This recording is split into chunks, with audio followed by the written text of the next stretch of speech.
মেয়েকে নিয়ে একটি রেস্টুরেন্টে বসে রয়েছি। জীবনের এই পর্যায়ে এসে দ্বিতীয়বার বিয়ের সিদ্ধান্ত নিয়েছি আমি। যদিও আমি চাচ্ছিলাম না কোনো সম্পর্কে জড়াতে। আমি এবং আমার মেয়ের ছোট এই পৃথিবীতে আমি কারো আগমন ঘটাতে চাচ্ছিলাম না। কিন্তু কলিগ বন্ধুরা আমাকে নানাভাবে বোঝালো, এভাবে সারা জীবন একা কাটানো যায় না। তাছাড়া আমার মেয়েরও একজন বাবার প্রয়োজন। গত 7 বছর তো দুনিয়াটাকে চিনলাম, এবার সেই দুনিয়া থেকে ভালো কাউকে খুঁজে বের করে জীবন সঙ্গী করা প্রয়োজন।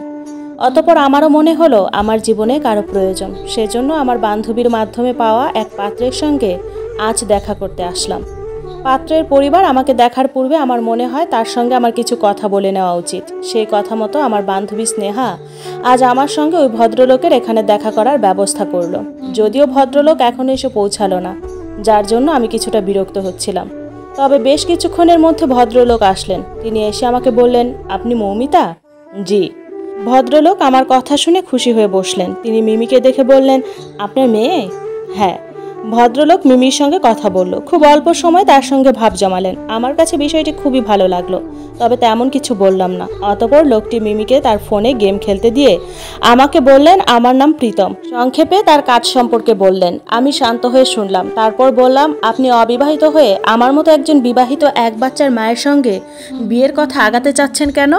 আমার এই প্রশ্নে ভদ্রলোক ঘাবড়ালেন না, বরং খুবই স্বাভাবিক কণ্ঠে বলেন, এই দুনিয়ায় কেউ খুদ পছন্দ করে না, সবাই স্বচ্ছ মানুষ জীবনসঙ্গী হিসেবে চায়। সেই অনুযায়ী আমিও স্বচ্ছ নই, তাহলে তো আপনাকে বিয়ে করার কথা ভাবতাম না। আমি বুঝিনি, একটু বুঝিয়ে বলুন। আমার কথায় প্রীতম খুবই স্বাভাবিক কণ্ঠে বলে, আমি সন্তান জন্মদানে অক্ষম, শুধুমাত্র এই কারণেই আমি আপনাকে দেখতে আসছি। কারণ আমার মিমির মতো একটা বাচ্চা চাই, যাকে আমি নিঃস্বার্থভাবে ভালোবাসবো এবং সেও আমাকে বাবার স্থানে বসাবে। আর জীবনসঙ্গীর থেকে কোনো চাওয়া পাওয়া নেই? আমার এই কথায় প্রীতম মুচকি হাসি দেয়। অতঃপর বলে, আছে, সেগুলো যাচাই করতেই তো এখানে এসেছি। আচ্ছা, আপনি জানেন আমার আগের স্বামীর সঙ্গে আমার কেন? আমাকে থামিয়ে দিয়ে প্রীতম শান্ত গলায় বলে, আমি আপনার অতীত নিয়ে জানতে আগ্রহী নই। আমি চাই না আমার জন্য আপনি আপনার অতীতের খারাপ স্মৃতি মনে করে কষ্ট পান। আমি বললাম, ঠিক আছে।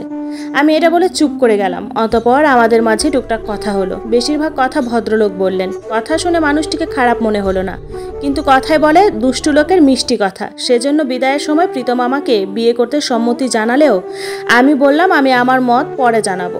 প্রীতম এটা শুনে স্বাভাবিক গলায় বলল, আচ্ছা, আপনার মতামত জানার অপেক্ষা করব। আশা করি সেটা পজিটিভ হবে। আমি এই কথার জবাব না দিয়ে মিমিকে নিয়ে বাসায় চলে আসলাম। বাসায় এসে মিমিকে বললাম, তোমার ওই আঙ্কেলকে কেমন লাগলো?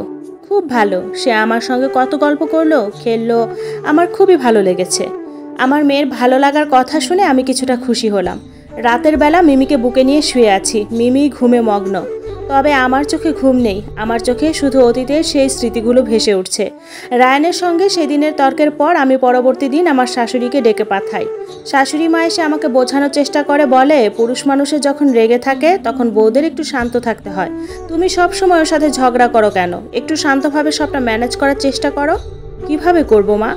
আপনি আমার দিকে তাকান, আমি কোন জামা পরে আছি দেখুন।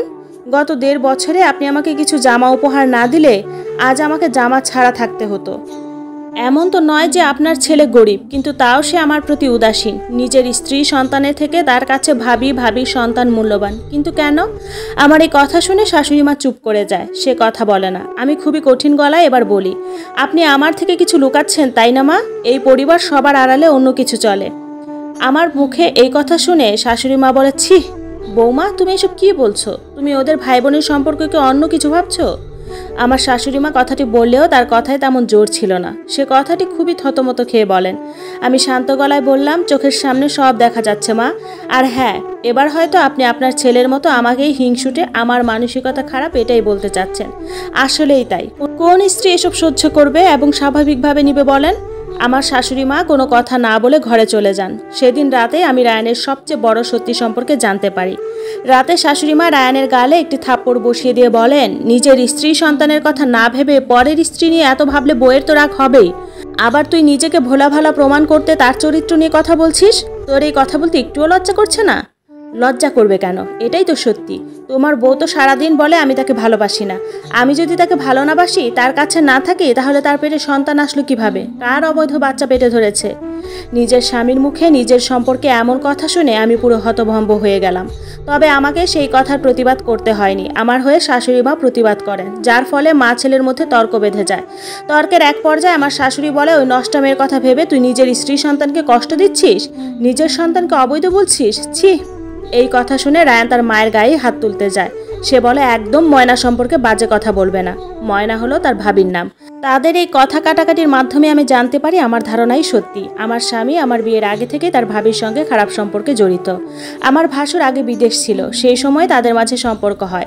এই বিষয়ে শাশুড়ি মা জানতে পেরে অনেকবার ভাবিকে বের করে দিতে চায়, কিন্তু রায়ানের জন্য পারেনি। বাধ্য হয়ে ভাসুরের কাছেও এসব গোপন করতে হয়। আমার শাশুড়ি মা ভাবছিল রায়ানকে বিয়ে করালে সে ঠিক হয়ে যাবে, কিন্তু এমনটা না। এমন মানুষকে ঠিক করতে আমার শাশুড়ি মা আমার মতো অনাথ একটা মেয়ের জীবনটা এভাবে নষ্ট করলো। এটা ভাবতেই আমার বুকটা কষ্টে ফেটে যাচ্ছিল। এক পর্যায়ে আমি মাথা ঘুরে সেখানে পড়ে যাই। যখন জ্ঞান ফিরে তখন আমি নিজেকে বিছানায় আবিষ্কার করি। আর তখন রায়ান আমাকে বলে, 2 টাকার রাস্তার মেয়ে, একটা অনাথ, তোর যাওয়ার মতো কোনো জায়গা নেই, তাই তুই যা শুনেছিস সেটা ভুলে যা এবং এখানে চুপচাপ কাটিয়ে দে। তার কথা অনুযায়ী 3 বেলা ভাত তো পাচ্ছি, এটাই যথেষ্ট। আমি আর কথা বললাম না। আমার শাশুড়ির দিকে তাকাতে সে লজ্জা বা অপরাধ বোধে মাথা নত করে চলে যায়। আমি রায়ানের দিকে তাকিয়ে বলি, তোমাদের এতদিনের সম্পর্ক, তাহলে তুমি আমাকে কেন বিয়ে করলে? এই সময় রায়ান যা বলে তা শোনার জন্য আমি মোটেও প্রস্তুত ছিলাম না। আমার মনে হচ্ছিল কেউ আমাকে এসব শোনার আগে মেরে ফেলতো, তাহলে অন্তত বেঁচে যেতাম।